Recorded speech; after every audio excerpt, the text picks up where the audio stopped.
साथियों, आप सभी का इस प्लेटफॉर्म पर स्वागत है। यहाँ पर हम लोग कुछ भारत के ऐसे महत्वपूर्ण स्थलों के बारे में बात करेंगे जो अक्टूबर 2023 के मंथ में विभिन्न वजहों से चर्चा में थे। तो यह वीडियो आपके करंट अफेयर के दृष्टिकोण के साथ साथ जीएस के दृष्टिकोण से भी काफ़ी महत्वपूर्ण है। तो चलिए प्रारंभ करते हैं।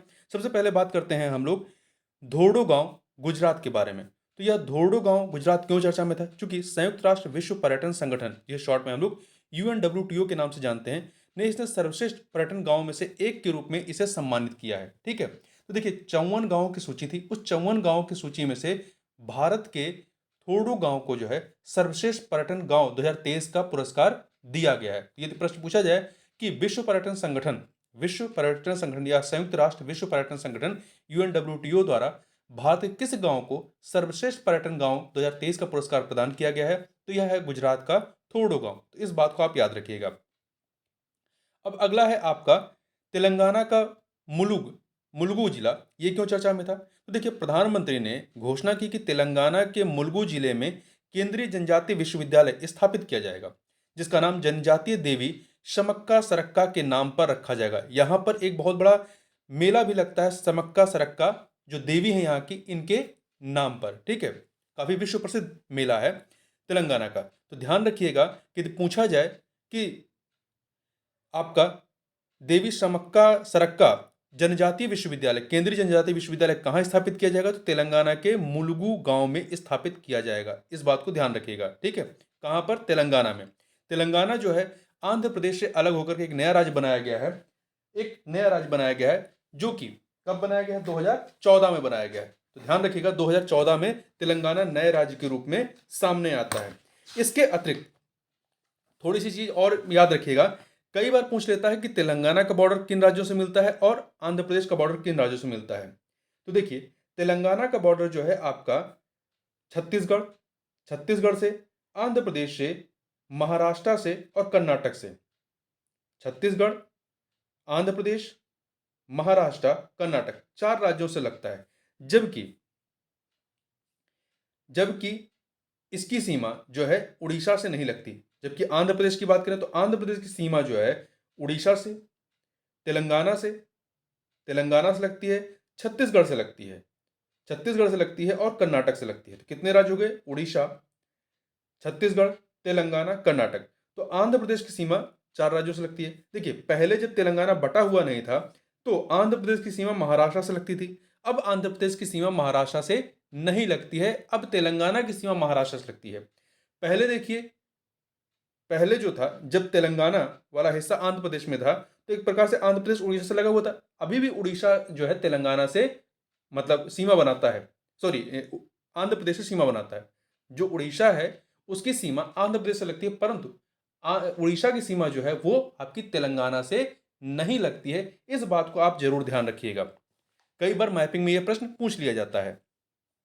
अब आगे चलते हैं। अगला है बीओ चिदम्बरनार पोर्ट, जो कि तमिलनाडु में है। ये क्यों चर्चा में था? तो देखिए मिस्र से ग्रीन अमोनिया का पहली बार बीओ चिदम्बरमनार पोर्ट तमिलनाडु पर आयात किया गया, मतलब यहां पर लाया गया।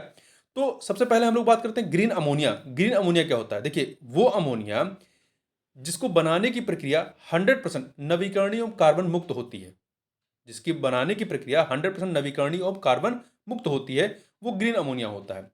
जो ये ग्रीन अमोनिया लाया गया है इसका उपयोग ग्रीन सोडा एस के उत्पादन के लिए किया जाएगा। और ये जो ग्रीन अमोनिया लाया गया है, ये देखिए जो वीओ चिदम्बरनार बंदरगाह है, इसकी अपना एक गो ग्रीन पहल है। गो ग्रीन पहल के हिस्से के रूप में इस एक्टिविटी को किया गया है। ठीक है, और ध्यान रखिएगा कि जो बीओ चिदम्बरनार पोर्ट है इसका पहले नाम क्या था? तूतीकोरिन पोर्ट। तूतीकोरिन नाम से आप परिचित रहे होंगे। तूतीकोरिन पोर्ट के नाम से इसको जाना जाता था, जिसका नाम बदल करके वीओ चिदम्बरनार पोर्ट कर दिया गया है। और यह जो है तमिलनाडु का दूसरा सबसे बड़ा बंदरगाह है।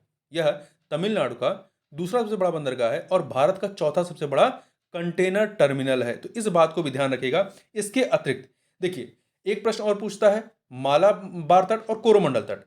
कई बार पूछता है कि आपका तमिलनाडु किस तट पर है या इससे कौन सा तट लगा हुआ है समुद्री, तो इधर आपका कोरोमंडल तट लगा है, जबकि केरल वाले हिस्से की तरफ मालाबार तट है। तो यह प्रश्न कई बार पूछा गया है, तो इस बात को आप हमेशा ध्यान रखिएगा कि कोरोमंडल तट किधर है और मालाबार तट किधर है। कोरोमंडल तट आपका पूर्वी हिस्से में है, ठीक है, और तमिलनाडु की सीमा इससे लगती है, जबकि पश्चिमी हिस्से में मालाबार तट है जिससे आपकी केरल की सीमा लगती है। तो इतनी चीजें हो गई। अब आगे बढ़ते हैं, अगला देखते हैं। एक सेकेंड, आगे बात करते हैं हम लोग कंवरताल या कवरताल आर्द्रभूमि बिहार के बारे में। कहां पर है यह बिहार में है। यह चर्चा में क्यों आया? चर्चा में इसलिए आया क्योंकि यह जो है लगातार सूखती जा रही है, यह लगातार सूखती जा रही है, इस वजह से यह कवरताल या कांवर झील जो है चर्चा में आया।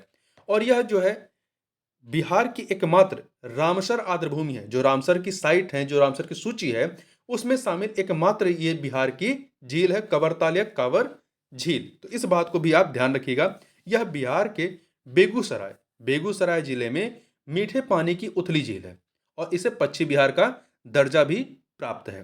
तो यह था आपका कवरताल या कांवर झील के बारे में।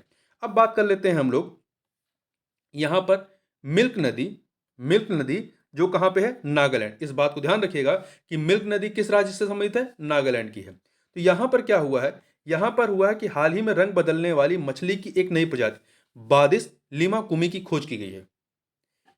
बादिस लिमाकुमी की खोज की गई है। चूंकि ये अपना कलर जो है, मतलब जिस प्रकार से, मतलब इसमें कोई खतरा आता है तो ये अपना रंग बदल लेती है। तो रंग बदलने की क्षमता के कारण इसे गिरगिट मछली के रूप में भी जाना जाता है, बादिस लिमाकुमी। ठीक है, तो ये पूछा जा सकता है कि अभी हाल ही में किस राज्य में एक नई प्रजाति की मछली, रंग बदलने वाली मछली बादिस लिमाकुमी की खोज की गई है? तो ये आपका नागालैंड के मिल्क नदी में खोजी गई है।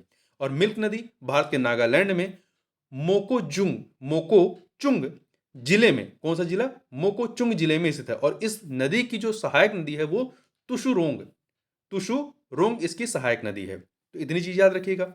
अब बात कर लेते हैं हम लोग कोल्लेरू वन्यजीव अभ्यारण्य। कहां पर है ये? कोल्लेरू वन्यजीव अभ्यारण्य आपका आंध्र प्रदेश में है। ये क्यों चर्चा में है? तो देखिए, कोल्लेरू वन्यजीव अभ्यारण्य के आसपास भूमि उपयोग और अन्य गतिविधियों की एक सूची तैयार की जा रही है ताकि इसे इको सेंसिटिव जोन घोषित किया जा सके। अब प्रश्न उठता है कि यदि, पहला प्रश्न तो यही है कि पूछा जा सकता है कि कोल्लेरू वन्यजीव अभ्यारण्य कहां पर है? तो आंध्र प्रदेश में है।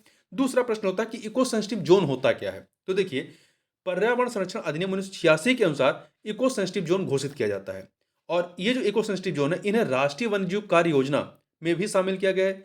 जो राष्ट्रीय वन्यजीव कार्य योजना है वो आपकी 2002 से लेकर के 2016 तक के लिए है। ठीक है, इसमें भी शामिल था। अब देखिए, ये जो आपका इको सेंसिटिव जोन होता है, यह राष्ट्रीय उद्यानों एवं वन्यजीव अभ्यारण्यों की सीमाओं के 10 किलोमीटर के क्षेत्र को एक इको सेंसिटिव जोन के तौर पे या इको फ्रेजाइल जोन या इको सेंसिटिव जोन के रूप में, जिसे शॉर्ट में ESZ कहते हैं, ESZ के रूप में अधिसूचित किया जाता है। और यह जो है शॉक ऑब्जर्वर के रूप में कार्य करता है। ये जो इको सेंसिटिव जोन होता है उस पूरे वन्यजीव अभ्यारण्य के लिए या राष्ट्रीय उद्यान के लिए शॉक ऑब्जर्वर के रूप में कार्य करता है। अब प्रश्न उठता है कि ये जो इको सेंसिटिव जोन है, यहां पर कौन सी गतिविधियां प्रतिबंधित होती हैं? मतलब उन गतिविधियों को आप यहां पर नहीं कर सकते हैं। पहला है वाणिज्यिक खनन, यहां पर नहीं होता है इको सेंसिटिव जोन में। दूसरा, सॉमिल्स मतलब ऐसे चीजें जो धूल उत्पन्न करते हैं। ठीक है, सॉमिल्स ये धूल उत्पन्न करते हैं जो जैव विविधता को नुकसान पहुंचा सकते हैं। मतलब ऐसी कोई एक्टिविटी नहीं होगी जिससे धूल उत्पन्न हो। तीसरा, लकड़ी आदि का व्यवसायिक उपयोग यहां पर नहीं हो सकता। बाकी बहुत सारी जो कह सकते हैं नियमित, जिसको आप कह सकते हैं रेगुलेट किया जाए, तो ऐसी गतिविधियां यहां पे होती हैं या रिजॉर्ट वगैरह बनाए जा सकते हैं विभिन्न रेगुलेशन के तहत। ठीक है, तो ये था आपका कोल्लेरू वन्यजीव अभ्यारण्य। तो इतनी चीजें हमने यहां पर बात की। तो इस वीडियो में बस इतना ही। मिलते हैं नेक्स्ट वीडियो में, तब तक के लिए बहुत बहुत धन्यवाद।